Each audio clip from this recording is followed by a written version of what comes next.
ಸಿರಿಗನ್ನಡವೇ ನನ್ನ ಉಸಿರಾಗಿರಲಿ, ಸ್ವರ್ಗಲೋಕವೇ ಕೊಟ್ಟರೂ ಬೇಕಾಗಿಲ್ಲ, ಕನ್ನಡ ಮರೆತೆಂದು ಬದುಕುವುದಿಲ್ಲ. ಬರಹಗಾರ್ತಿ ಎಚ್.ಎಸ್. ಪಾರ್ವತಿ ಶೋಷಣೆ ವಿರುದ್ಧ ದನಿ ಎತ್ತಿದವರು, ಸ್ತ್ರೀ ಪುರುಷ ಸಮಾನತೆಯ ಚಿಂತನೆಗಳನ್ನ ಹರಡಿದವರು. ಲೇಖಕಿಯರ ಸಂಘದ ಆರಂಭಿಕ ದಿನಗಳಲ್ಲಿ ಸಕ್ರಿಯವಾಗಿ ಕಾರ್ಯನಿರ್ವಹಿಸಿದರು. ಆಕಾಶವಾಣಿಯಲ್ಲಿ ಸೇವೆ ಮಾಡಿದರು. ಎಚ್.ಎಸ್. ಪಾರ್ವತಿ ಅವರ ಚಿಂತನಾ ಲಹರಿ. ನಮ್ಮ ತಂದೆಯವರು ತುಂಬಾ ಓದ್ತಾ ಇದ್ದರು. ಅಂದ್ರೆ ಈಗ ಹೆಚ್ಚು ಕಮ್ಮಿ 100 ವರ್ಷದ ಕೆಳಗೆ BA ಪಾಸ್ ಮಾಡಿದ್ರು. ಅದರಿಂದ ಅವ್ರಿಗೆ ಇಂಗ್ಲಿಷ್ ಕನ್ನಡ ಎಲ್ಲ ಓದೋರು. ನಮ್ಮ ತಾಯಿಗೆ ಹೆಚ್ಚು ವಿದ್ಯಾಭ್ಯಾಸ ಇದ್ದರೂ ಕೂಡ ಅವರು ಓದೋರು. ಮನೆ ನೆನಪು ಲೈಬ್ರರಿ ತರನೇ ಇಟ್ಬಿಟ್ಟಿದ್ರು. ಅಂದ್ರೆ ತುಂಬಾ ಪುಸ್ತಕ ಇತ್ತು. ನನಗೆ ಮೊದ್ಲಿದ್ದು ಆಟದಲ್ಲೂ ಏನ್ ತುಂಬಾ ಆಸಕ್ತಿ ಇಲ್ಲ. ಪುಸ್ತಕ ಹಿಡ್ಕೊಂಡು ಕೂತ್ರೆ ಅದಕ್ಕಿಂತ ಬೇರೆ ಮನೋರಂಜನೆ ಇಲ್ಲ ಅಂತ. ಗ್ರಾಮೋತ್ಸವಗಳಲ್ಲಿ ಅದೆಲ್ಲ ಸಂಗೀತ ಕೇಳೋದು, ಹರಕತೆ ಕೇಳೋದು, ಇದೆಲ್ಲ ಹವ್ಯಾಸಗಳು.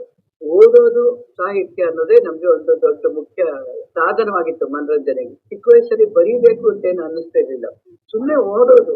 ಮತ್ತೆ ಮೊದ್ಲಿಂದ ನಾಟಕ ಮಾಡೋದಕ್ಕೆ ತುಂಬಾ ಇಷ್ಟ ಇತ್ತು.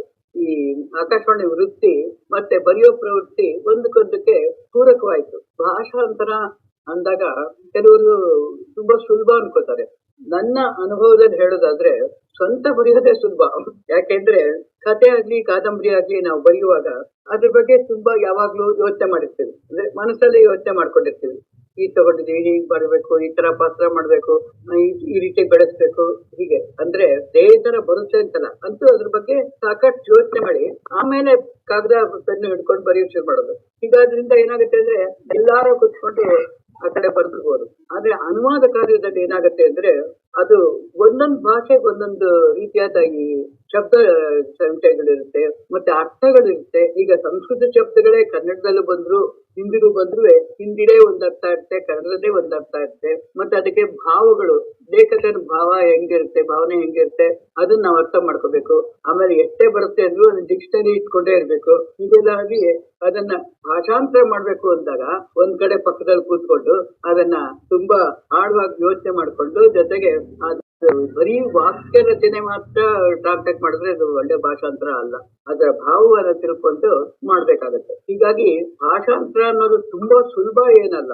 ಒಂದ್ ರೀತಿ ಸ್ವಂತವಾಗಿ ಬರೆಯೋದೇ ಜಾಸ್ತಿ ಸುಲಭ ಅಂತ ನನ್ನ ಅನುಭವ. ಅದರಲ್ಲೂ ನಾಟಕಗಳು ಅಂತಂದ್ರಂತೂ ನನಗೆ ಬೇಕಾದಷ್ಟು ಸಂಭಾಷಣೆಗೆ ತಕ್ಕ ಭಾಷೆ ಬರಿಬೇಕಾಗತ್ತೆ.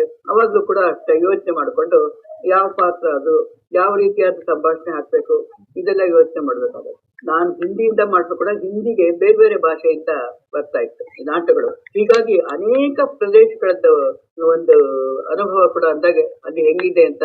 ನಮ್ಮಲ್ಲಿ ಏನಾಗಿದೆ ಅಂತಂದ್ರೆ ಸಾಹಿತ್ಯದಲ್ಲೂ ಅಷ್ಟೇ, ಪುಸ್ತಕಗಳಲ್ಲೂ ಅಷ್ಟೇನೆ ಇಂಗ್ಲಿಷ್ ಎಲ್ಲರಿಗೂ ಇಂಗ್ಲಿಷ್ ಇಂದ ಎಷ್ಟು ಇಂಗ್ಲಿಷ್ ಸಂಸ್ಕೃತಿ ಗೊತ್ತಿದೆ ಅಷ್ಟು ನಮ್ಮ ಪಕ್ಕದ ತೆಲುಗಾಗ್ಲಿ ತಮಿಳಾಗ್ಲಿ ಅದರ ಸಾಹಿತ್ಯ ನಮಗ್ ಗೊತ್ತಿಲ್ಲ. ನಿಜವಾಗ್ಲೂ ಹೇಳ್ಬೇಕಾದ್ರೆ ಮಹಿಳಾ ಸಾಹಿತ್ಯ, ಪುರುಷ ಸಾಹಿತ್ಯ ಅಂತ ಸಾಹಿತ್ಯದಲ್ಲಿ ವಿಂಗಡಣೆ ಮಾಡ್ಬೇಕಾಗಿಲ್ಲ. ಆದ್ರೂ ಕೂಡ ಏನಾಗುತ್ತೆ ಅಂದ್ರೆ ದೇಹ ಪ್ರಕೃತಿಯಿಂದಾಗಿ ಮತ್ತೆ ಈಗಂತೂ ನಮ್ಮ ಭಾರತದಂತ ದೇಶದಲ್ಲಿ ಅವರ ಸಂಪ್ರದಾಯಗಳು ಒಬ್ಬೊಬ್ಬರದ್ದು ಒಂಥರ. ಹೀಗಾಗಿ ಒಬ್ಬೊಬ್ರು ಗಂಡಸರ ಅನುಭವಕ್ಕಿಂತ ಹೆಂಗಸರ ಅನುಭವ ಕೆಲವೊಂದು ಸುಮ್ಮನೆ ಹೇಳ್ಬೇಕಾದ್ರೆ ಇಬ್ಬತ್ತಿ ಬಾಣಂತರ ಇಂಥದ್ದು ಕೂಡ ಈ ಅನುಭವ ಪ್ರತ್ಯಕ್ಷವಾಗಿ ಆಗಕ್ಕೆ ಸಾಧ್ಯನೇ ಇಲ್ಲ ಗಂಡಸರಿಗೆ. ಅದು ಈಗ್ಲೂ ಕೂಡ ನಮ್ಮದೇನಂತಂದ್ರೆ ಗಂಡಸರು ಹೊರಗಡೆ ಹೋಗಿರ್ಲಿ ಒಳಗಡೆ ಇರ್ಲಿ, ಗಂಡಸರು ಅಡ್ಗೆ ಕೆಲಸ ಇಂಥದ್ದೆಲ್ಲ ಮಾಡಬಾರ್ದು.